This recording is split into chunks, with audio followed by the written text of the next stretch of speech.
Go, Grandmaster Jerry Fasty Fontenot. Welcome to another episode of MA Power Talk. Today we're going down to the south side.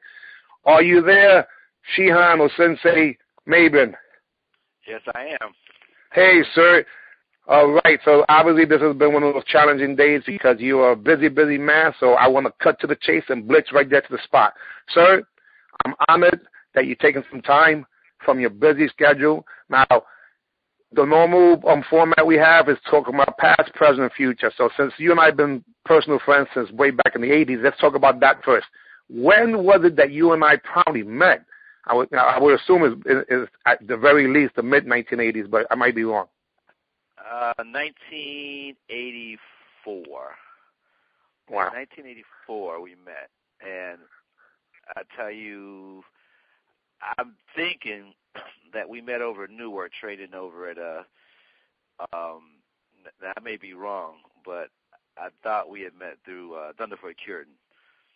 Yeah, it was either Thunderfoot Curtin or our good friend Gerard Eatman, which throughout many years, these gentlemen are still friends in the past, which I'm going to be doing a power talk, and also friends in the future. Now, at the time, if I remember correctly, you were living in the state of Michigan, and I might be leaving the city of Detroit.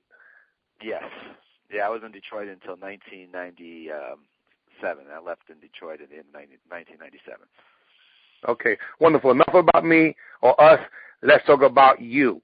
What was your inspiration, desperation, or motivation to even begin in the martial arts, and what year was it? I started back in 1973, and it was funny because, like most kids, I saw Enter the Dragon. Enter the Dragon hit the screens in the summer of 1973, and I was a Bruce Lee fanatic. And after that, I begged my mom to get me in a martial arts program. And like most kids, I started in an after-school program, just in a gym after school twice a week, like a lot of kids back in those days. And back in those days, there weren't, quote unquote professional martial arts schools. Most of where kids started were in backyards, schoolyards, and basements. Well, that's a constant worldwide where we wanted to become superheroes via martial arts, because it seems like to us, I would assume, at least to me, that they can jump higher, they can kick and punch and do things that a mere mortal couldn't do. But that was the closest thing to us becoming superheroes. Was that the case for you? Absolutely. I mean, absolutely. And I think, my experience is a shared experience, because I knew dozens of really good martial artists today that really got inspired or got involved with martial arts because of that. I call it the Bruce Lee moment. They saw Bruce Lee and they wanted to be like Bruce Lee, and they jumped, they jumped head in. Some stayed and some didn't. But that mid-'70s period was a real turning point here in the United States for martial arts, because that's when a lot of today's martial artists got involved. Well, you know what's going to be interesting? We're going to be getting an opportunity to speak to some of our extended family members worldwide, and the brief conversations I've had with them is exactly in unison. It's in concert with what you just mentioned there, because whether it was New York or Detroit or Liverpool, it was the same exact thing. We had a chance to actually become a different person. I always like to compare it to superheroes, because when we're doing martial arts, many of us ended up having nicknames.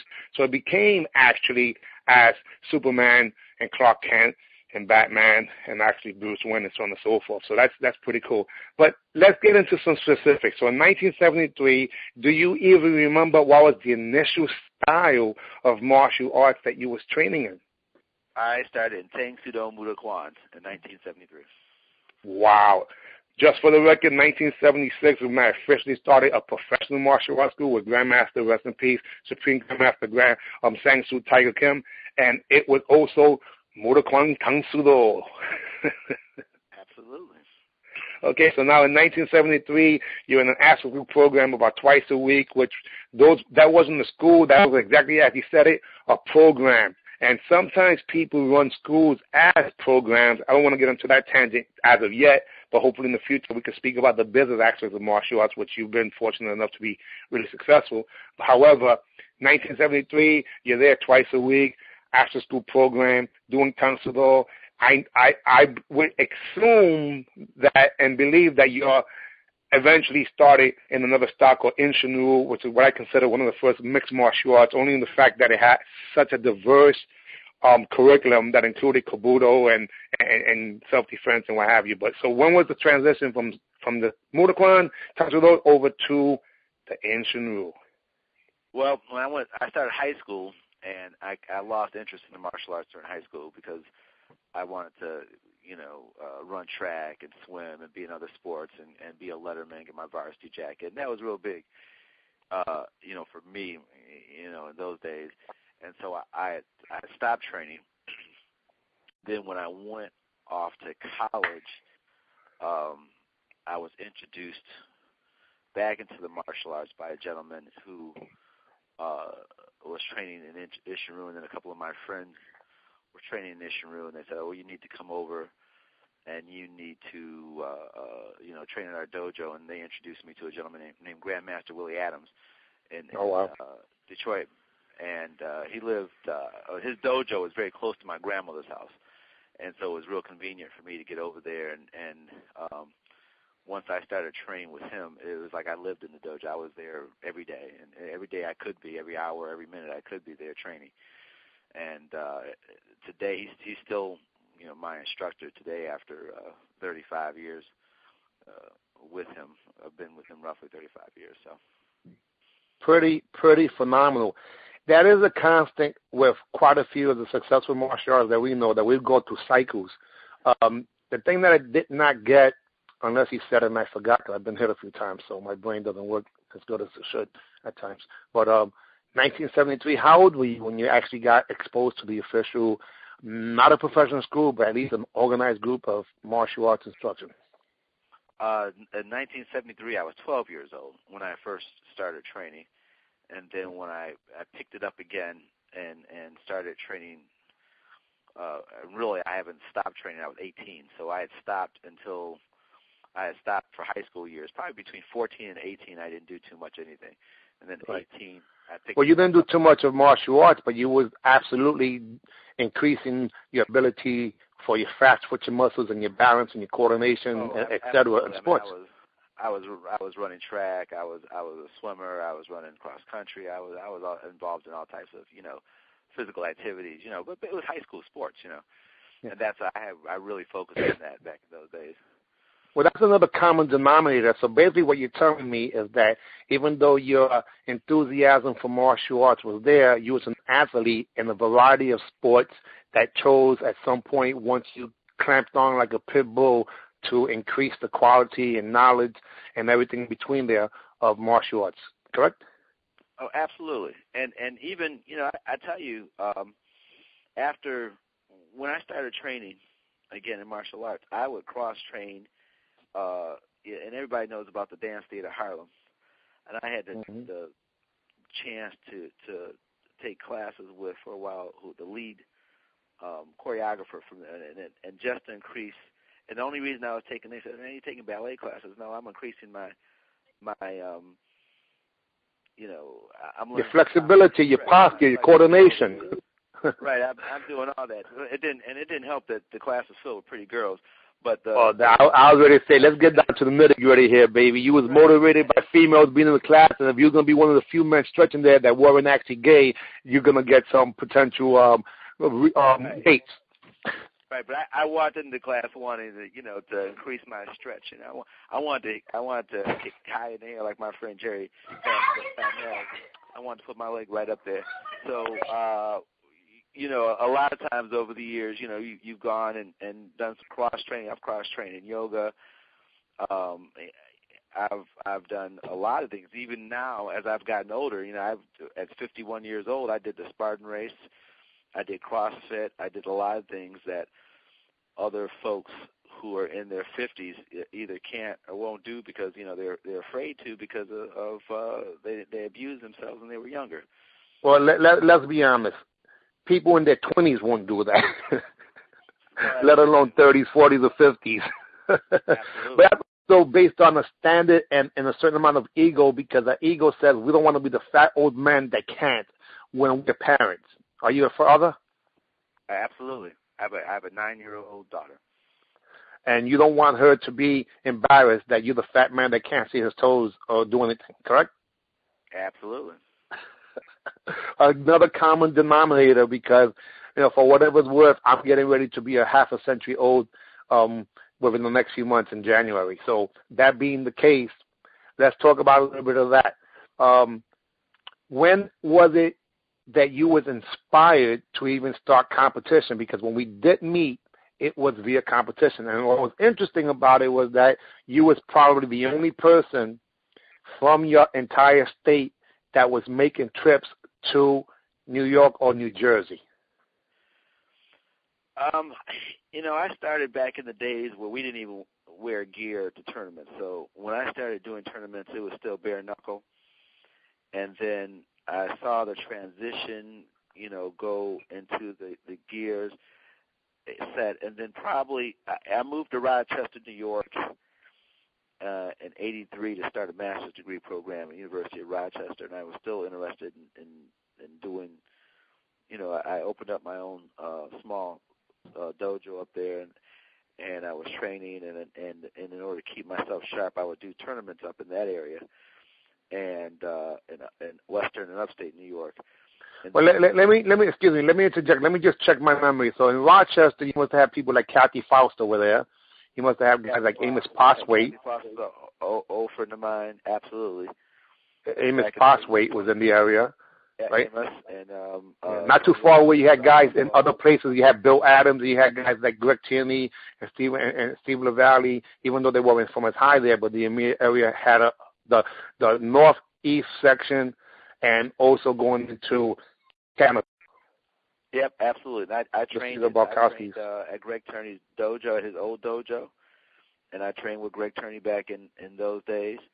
Not officially, but he was very welcoming. I would come over to his dojo and get some sparring in. Well, this week we are interviewing Shihan Tierney. Yeah, he's part of our repertoire. Back in the days, I think when you did that, he was probably part of the Purple Dragons. Yeah, he was a Purple Dragon back in those days. Absolutely. Okay. And him and let's mention some of those guys that were competing. Adams too. Yeah, let's mention some of the guys that were competing. Like I think in that area you also had guys like Sam Roberts and Esteban Trotman, which was students, Dunning Davis. Mention a few more. Oh, you're trying to jog my. I remember back. Randy Lawrence. Randy Lawrence. Tony Overton was out of Buffalo. Of course, Bill Adams was big. And then in that area, at that time, Nasty Anderson had moved up, around that time. I think it was about the mid-'80s. He left the United States and moved to Canada. Exactly. And so he was bringing more. He was living with Betty. Right, and he was bringing more students down and doing that loop, because really we would compete anywhere from Toronto. So we would, because Toronto was really only an hour and a half away, so we would compete anywhere from Toronto to Syracuse in that little loop back in those days. And Cesar Barkowski, the National Karate Center, was very big in that area. Absolutely. There were so many. I mean, I knew so many guys. I have to jog my memory. There were so many really John Atkinson. Absolutely. But then, the funny thing was that I started doing some training on the crane circuit back then in the Karate Referees Association of New England. And I was actually a crane referee for a little while, and I would go a little farther, and I would compete up and down, the New England coast, and then when I moved to New York, of course, I like to do the New York thing. But I always thought some of the best, fighters and some of the best competition really, for me, came off the East Coast. Everyone had their different style. East Coast guys had their style. Chicago guys had their style. Southern guys had their style. West Coast guys had their style. But you always had a certain high level of constant competition coming off the East Coast. Not saying that, guys in Chicago weren't tough. They were, but, they're just, they wouldn't be throwing bodies at you. When you went to Chicago, you knew you were going to run into some Scorpion Barrage's guys. You're going to run into some of Larry Tankston's guys. and those guys dominated that Chicagoland area for a long time. And but it wasn't like you were going to run into 15, 20 different dojos that they were throwing bodies at. Yeah, that it's interesting that you're saying that, because any way you put it, to me, I've always liked the diversity. Now, the advantages of being able to have groin kicks as opposed to not having groin kicks is something that I think can help you in the street situation. But at the same time, I believe that versatility was key. When I looked at someone like Scorpion Barrage, he pretty much changed the rules, because he was a great kicker that can kick low and or high. At the same time, there were also people in the New York, New Jersey, et cetera, area, like you said, that would sweep you, and you would be, heels up in the air, head on the floor, while they're getting ready to stomp you in the head and get a point on the wooden floor. Absolutely. Now, I don't want to say that, we used to have these knockdown, drag-out arguments, you and I, about the groin kick. But, if you went down south or you're on the West Coast, the groin kick was, you're going to get, if you didn't know how to protect down there, you're going to get kicked in the groin. You had to learn. If you came up to Detroit, the same thing. So, eventually the non-groin, the groin was taken out in most national tournaments. But, that was a long time coming. That wasn't real. That it really didn't happen until the mid-1990s. Yeah, but let's think about it. And again, let's fast forward just slightly between you. Obviously, this is leaning towards the relationship between you and I, and being participants and also spectators and fans of sport karate in a variety of regions in the country. We went over to an event that literally had groin kicks, and it was an East Coast event, because one year they would have groin, the next year they wouldn't have groin, and that was over at the Super Grands. Right. So the NBL, because I did tell boys like that, this is what I told boys like that. I said, listen, see, I would have to go over to Connecticut, New England area, since they were Campo stylists, which is what Crane predominantly was initially, the founders of it. They had groin kicks. So that was the only region in the Northeast that actually had groin kicks, Crane tournaments. So we would go up there to practice that. And when I told boys, I said, boys, listen, the karate industry has completely shafted anyone who did groin kicks, and there's major regions such as Texas and Chicago, from Mid-America to the West Coast, that still do these groin kicks. So my suggestion would be, just like in baseball, one year there's a pinch hitter, one year there's a designated hitter. Why don't you have groin one year and non-groin the next year? And for whatever's worth, very few people were able to cross and win world championships under both rules, and I was one of the few that did, because, to me, the diversity was extremely, extremely important. So that's a little history. You had guys like, Richard Plowden, who and Jeff Gears, and both those guys came up in areas that, where groin kicks were legal. And, of course, they're both of them great champions, and they could diversify, quickly, to the next level. Let me give you a specific fact. The truth of the matter is that there were more people that were groin kick regional people that also won the non-groin kick NBL championships than they were the other way around. And it's really interesting. If you check the history of when the NBL still had groin kicks, California, Texas, and other regions like that still knew how to do groin kick, won with groin kicks, and they also won without groin kicks, Richard Barfield being one in particular. Yes. Absolutely. So props to the groin kicks, because when it's all said and done, going back to why a lot of us did martial arts was to be able to protect ourselves in a situation that had no rules or referees, which was the street. I always consider myself, more of a street fighter than a tournament. I love competing, so I did tournaments. But, I loved the street aspects of it, and I loved I know a lot of guys who never competed, at least I don't remember them competing, some of Grandmaster Moses Powell's guys, like David James and some of his guys, and Grandmaster V's guys, and to tell you the truth, if you were down and out, if you're down in Chinatown, man, and one night and it got thick, who would you want? Would you want a national NASCAR competitor backing you up on a fight, or would you want one of these guys, who never did competition backing you up in a fight? But that was the difference. I think there's a difference between point karate fighters and martial artists that also do point. Absolutely. And I always consider myself a martial artist who did point karate. And if I had been younger, I would have probably done UFC martial arts. But by the time no question about it, 1,000%. UFC has it going on, and we would have tested our skills in that area. I concur. I got shafted from kickboxing. Kickboxing is what turned me messed up because I was able to earn more money as a parent at age 17 with doing point karate tournaments. My thing was slightly different. I was not formally educated. My last grade was actually 9th grade, and I never got out of that. But I educated myself on a consistent basis to the very day I do that, because I know that information could be acquired in a variety of ways, especially today with YouTube and what have you. However, since I wasn't employable, I made martial arts my vocation. That's why I was able to obtain quite a few students as a professional at an earlier age than most, not because of desire, but out of necessity to provide for my family. Absolutely. There was a transition between competition, training, and then at some point you say, hey, I would love to be able to earn some income doing this. Let's go through your little history of before, during, and even past, present, and future of what was you as an educator / sensei, instructor, etc. When did you start teaching? I always had a school. I always had a school. Like when I came back to Detroit in the late 1980s, my sensei put me in charge of a school, like after-school program, similar to the one that I started in. What year was this? This must have been 1987, 1988. And it was the fall of 1987.